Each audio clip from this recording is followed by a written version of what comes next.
All right. Thanks, lady. Hey, everybody. It's Patty Dobrovolsky with Up Your Creative Genius. OMG. Today, I have Chaitra Vedullapalli.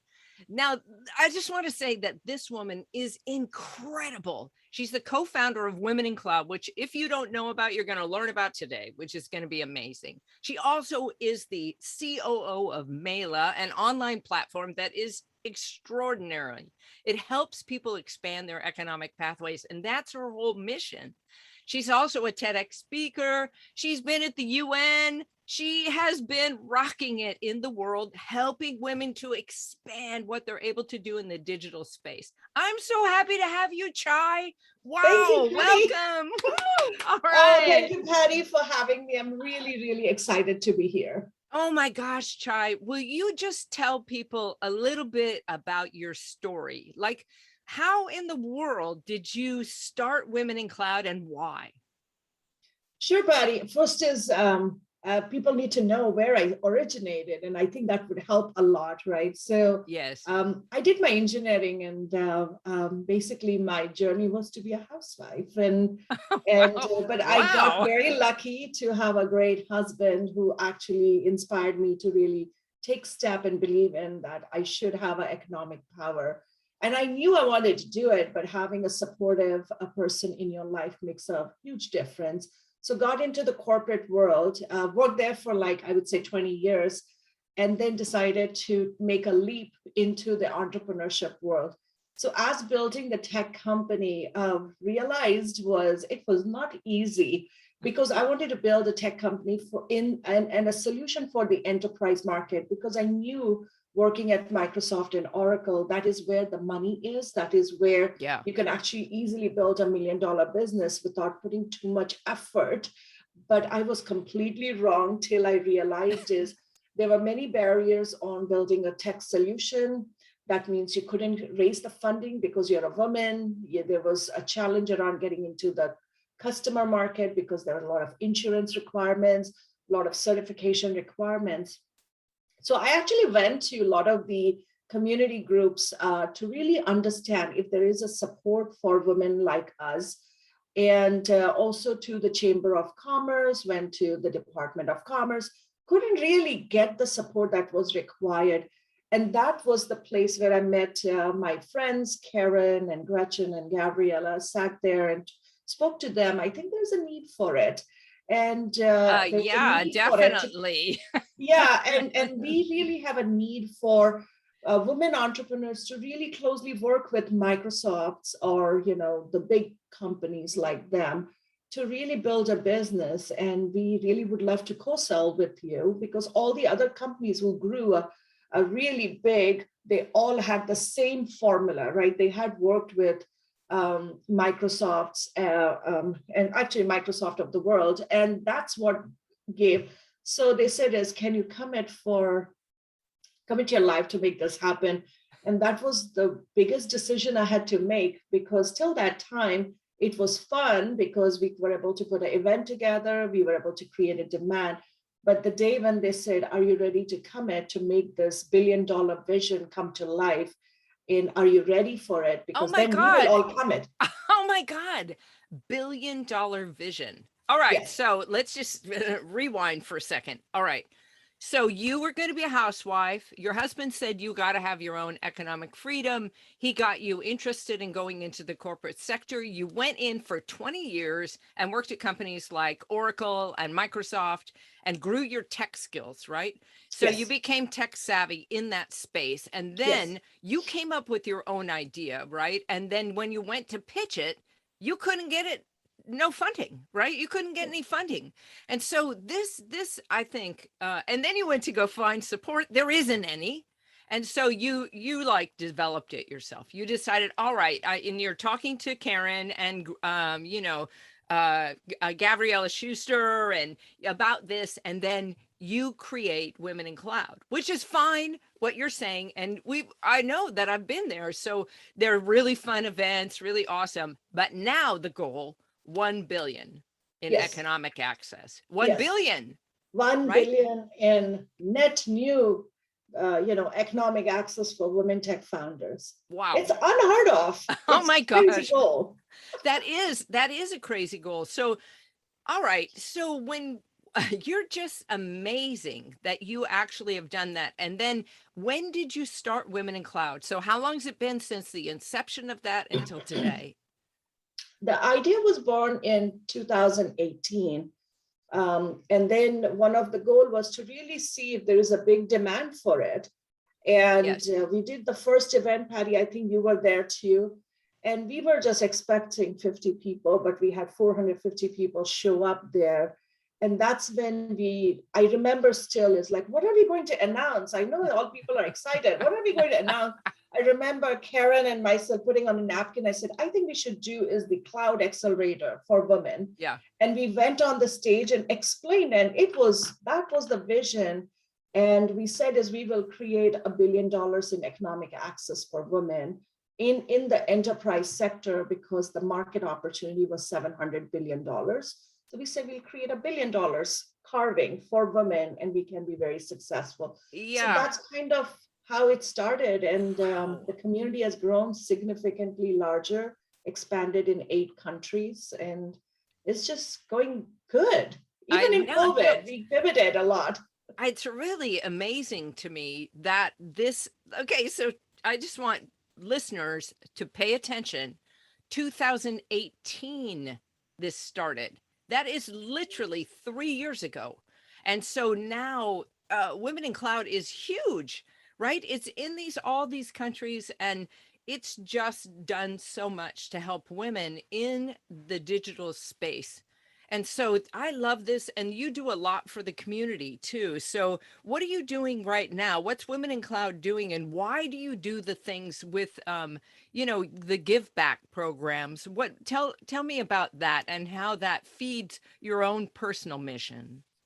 Sure, Patty. The place that we started with was we knew women always needed economic access, and it stems from my childhood, stories that I heard about my grandma.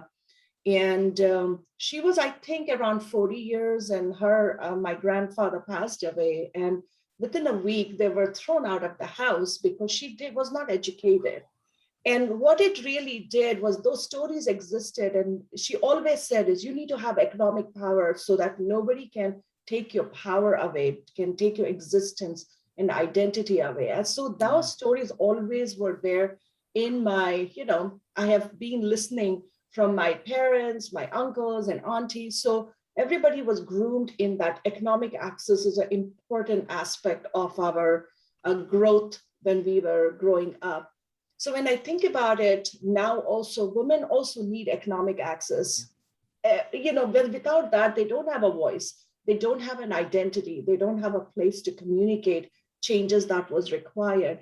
So that's kind of how the community has come together, where we want everyone to have a voice.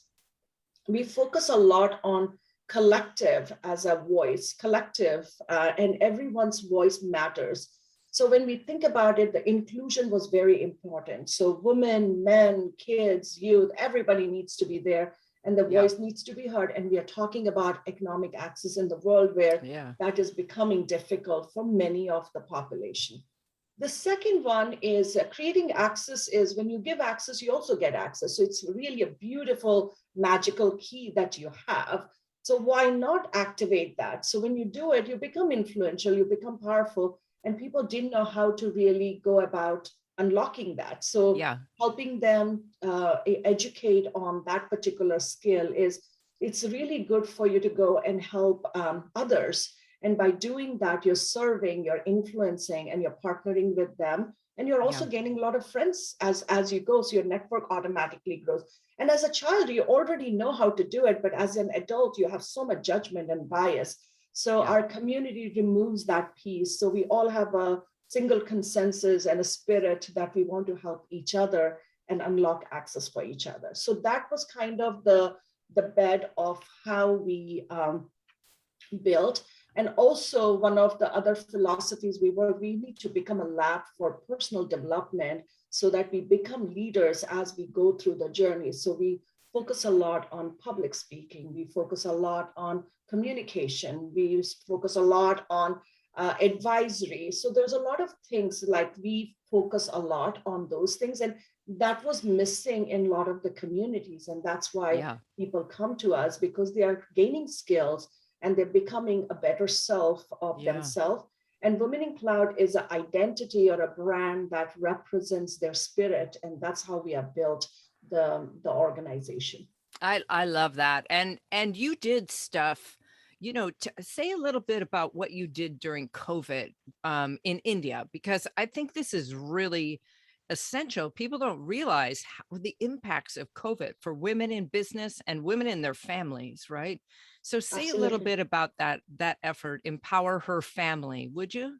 Sure, Patty. So when COVID hit, that was in March, we saw a significant cry for help for women in India. And if you look at it, the women do not have a representation Yeah. in the economic power in India. So a lot of the things were not getting access, whether it's vaccination or mask or any support. And a lot of the women were losing jobs, and also many women were stepping back because they had to take care of their families.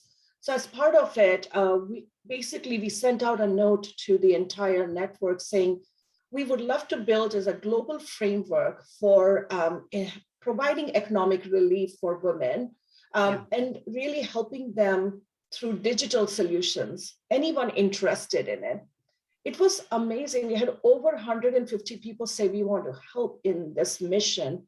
So we came together, and now we have 50 people working together on a mission to help 1 million women in India to have economic relief, provide digital solutions. So there are three goals we are working on. One is making sure we have strategic awareness campaigns that are driving so that women get real information about their health, whether it's health or education or skilling or opportunity. So we work with the NGOs to make sure we have that information available.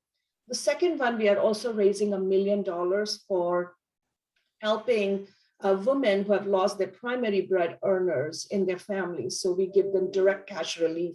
And that's a big mission that we are going after. It's $1 million. And we are asking the entire community to come and support, because when you make that change, when you save that woman and her family, they will be able to leapfrog into a completely different, they're not moving towards the poverty. They don't have to face what my grandmother faced, right? We are just changing their trajectory for their life.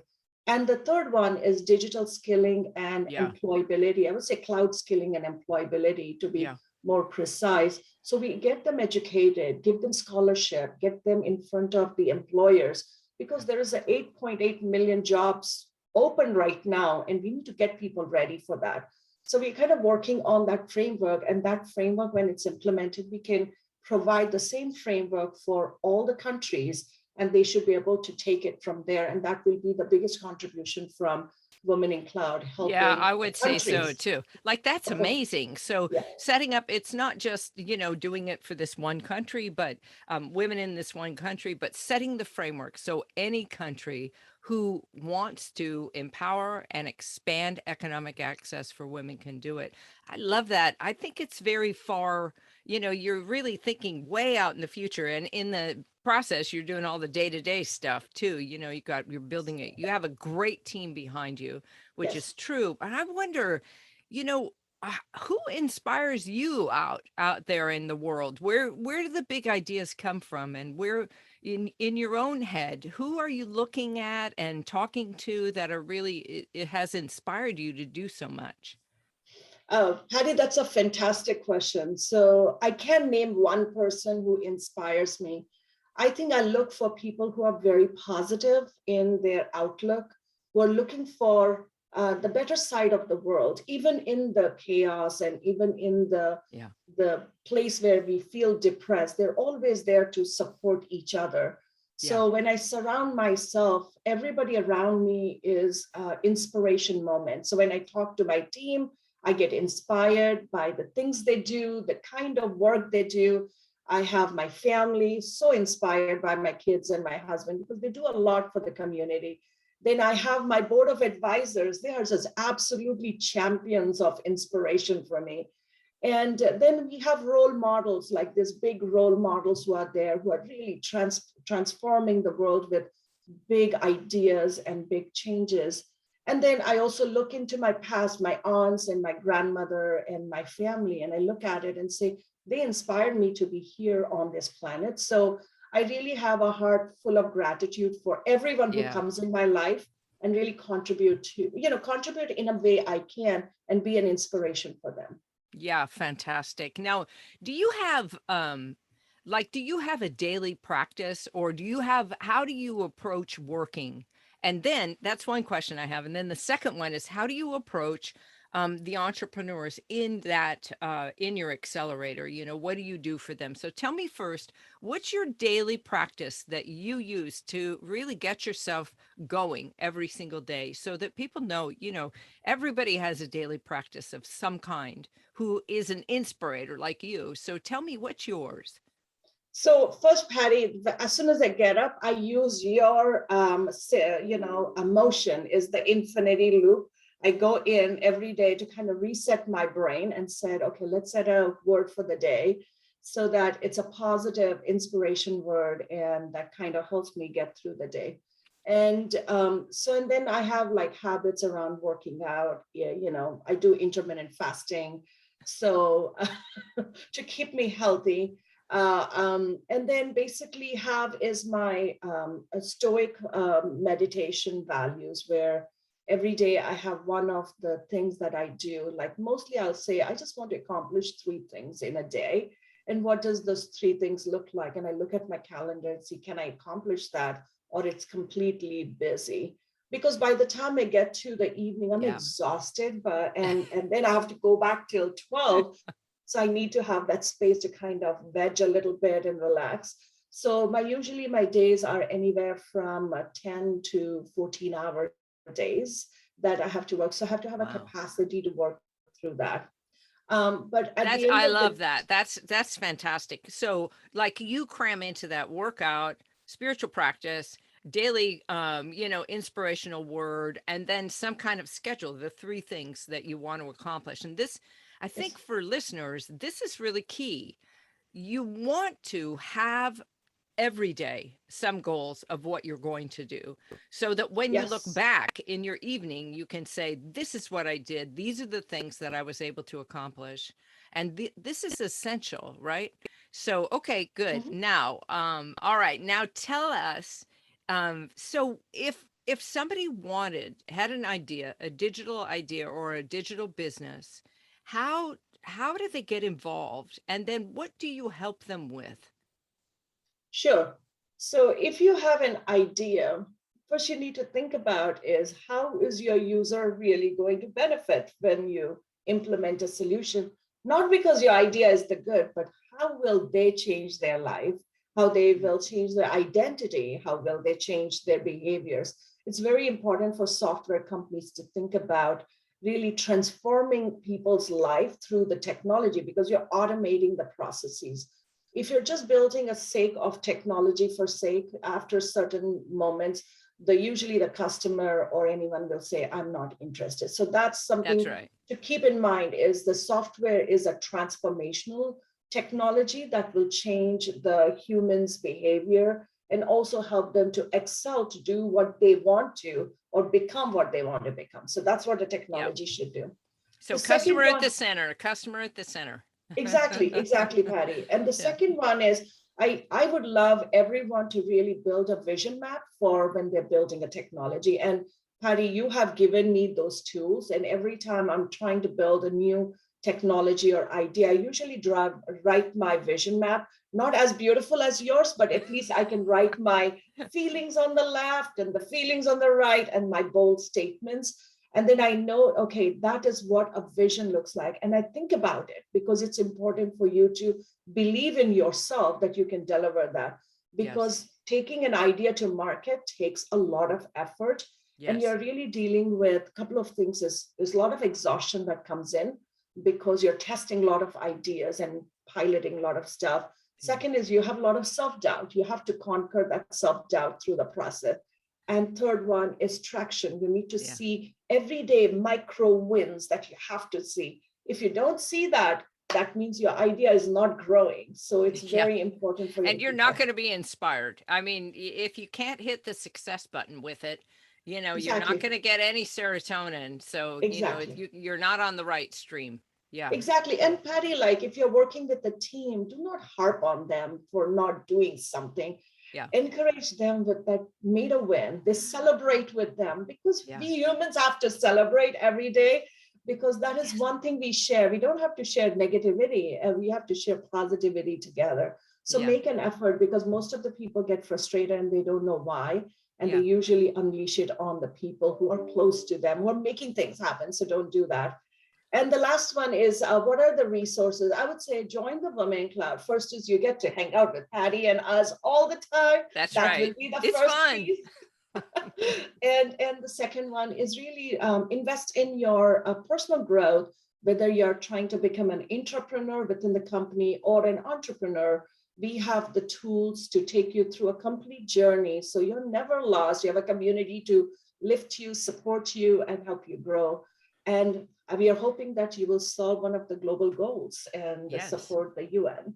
That's right. That's our big mission. And I love this piece of it, that and there are events that happen throughout the year that you can get involved with. Can you say a little bit about how somebody could get involved in just one of the events that's coming up? Sure. So Women in Cloud really focuses on 4 signature events.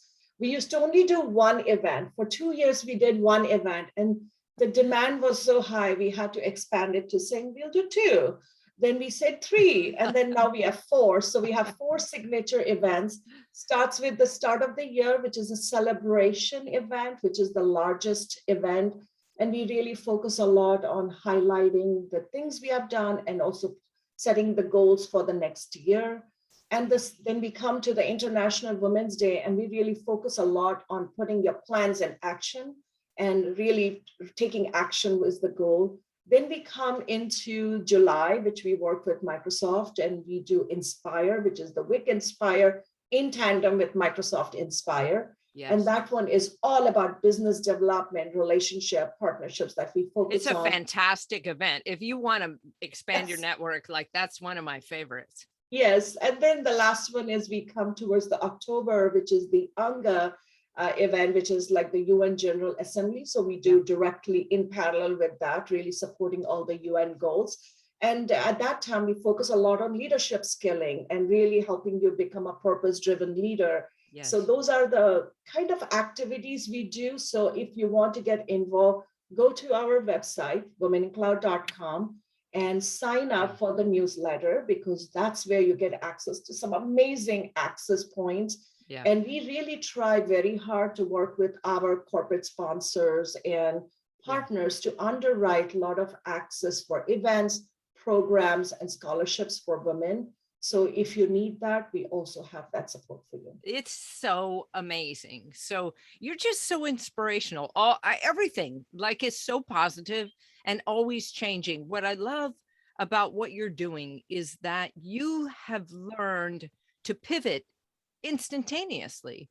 Like if you feel like somebody gives you a good idea, you right away put it in place. You don't wait. You're not asking anybody's approval. You're like, no, let's do that. You ask your team, of course, but then it's done. And then you have the backing of some of the biggest companies to help make it better for women in the digital space and create this, equity that really needs to happen. So I thank you for that. Now, if you were going to just give one tip about making change to someone who's listening, what would be the tip about how to pivot, or how it is that you're able to just make the change? What would you say to them if they're feeling like they need to step up their game, or they need to make some kind of transition to something new? How have you been able to do it, and are seen in other entrepreneurs? What would you say? So I think, Patty, one tip may not be a good one, but I'll try to kind of give a perspective of how to take steps in the right direction. First is my philosophy is think about an identity that you want to create for in yourself. So have a name for it. If you want to be an inspirational leader, then write down, I want to be an inspirational leader. Yeah. And then write down the details of what does it take to be an inspirational leader, right? So write that down because you need to know what your definition is. Because when you arrive at that place, when you have accomplished, you know you created that change in your life, right? Because there are multiple things. Second is take micro action. Like micro means micro every day. So for example, I had a vision to leave coffee. Like I didn't want to have coffee. And I said, enough is enough. I want to set myself as not a coffee drinker. Like I don't want to be addicted to coffee. And I had to really write down, it's not just, okay, I'm going to go leave coffee, but I had to write down what that identity looks like. What does that mean? Who am I losing? Which tribe am I missing? And am I okay to be an occasional coffee drinker? Are people going to judge me about it? I had to make peace with that. But I had to take micro steps towards it. And now I feel like I've accomplished that because it was a personal development and a growth, because you had to really work on addiction piece and remove that addiction piece, right? And the reason why I was learning is because both my kids are going to leave us and, fly off the nest. And that separation anxiety is the one that I wanted to conquer as part of this one. So for me was, if I leave coffee, which is my favorite thing on the planet, how does that feel? So it was like an experimentation because my kids are so special to me. So now I don't feel that I feel like I have the power when they leave. I know I will be stable as a human. But it was an exercise to go through it. I still drink coffee. Don't get me wrong. I love coffee, but I'm not addicted to it. I'm not going to break down if something happens. So when my kids leave, I can leave them. They can fly off and I can be the best mother I can be for them. That is so amazing. So you took like another goal so that you could know you could achieve this bigger goal. So this is really a key concept. So part of that is building the confidence. That's what I'm hearing, is that the giving up coffee, whatever you did with that, it gave you the confidence to know that if you're addicted to something or love something so much, you're going to be able to let it go because we know the universe, it's driven by, what we love and what we're passionate about. That pulls us to that thing. And sometimes we get too attached even to a vision of what we think should happen. And that is the other piece to remember, is that you can have a vision of something that you want, and it's important to be specific. This is what you were saying. Write it all down, all the specificity of what it is you want to step into and become. Sure. The second piece of this is you have to let it go. You have to work on it, knowing full well that that thing is coming to you, and look for the signs of it so that you can see, oh yeah, well, I was able to give up coffee. So I know when it's time for my kids to be on their own out in the world, I'll be able to let go of them in the same way. That is brilliant. I'm going to try that right away with stuff. And Patty, the thing is that it applies to the business because you are so attached to something. That's right. Now you do not have attachment. What you have is you have logical mind, and you're not attached through the emotional piece of it. So that's where I would say is working on that particular one, is knowing what your identity looks like, what you want to become. Take small steps and you can totally do it, and have really supportive people around you. That's right. And have fun doing it too, because fun is essential. It's fun. Oh my gosh. This has been such an amazing, interview with you. I knew it would be, but I'm so inspired now. I'm going to go try this new thing that you talked about around some stuff I've got to let go of myself. So I love that. And the person I'm going to become, that future you. Well, I can't thank you enough for spending time with us and sharing all of your wisdom and insight. If you want to get involved with Women in Cloud, sign up for the emails at womenincloud.com. Go there. And also, follow Chaitra Vedullapalli on LinkedIn. All that I'll put in the show notes so you can see what she's up to, because she's often posting through Mighty Networks about all the things that she's doing. And with the UN goals coming up, this is a time to really pay attention. Well, Chai, You're amazing. Thank you so much for spending time with me. It's just so inspiring to be around you. So thanks for everything you're doing in the world. Thanks, Patty. And one last idea is become a creator. Go create some cool stuff. And if you can, talk to Patty, and she will give you the vision map that you need to develop to create the best version of you. So thanks, Patty, for having me. You're so welcome. And let's go out and change the world. Come on. Until next time, yes, up your creative genius. Let's do this. Woo! Woo!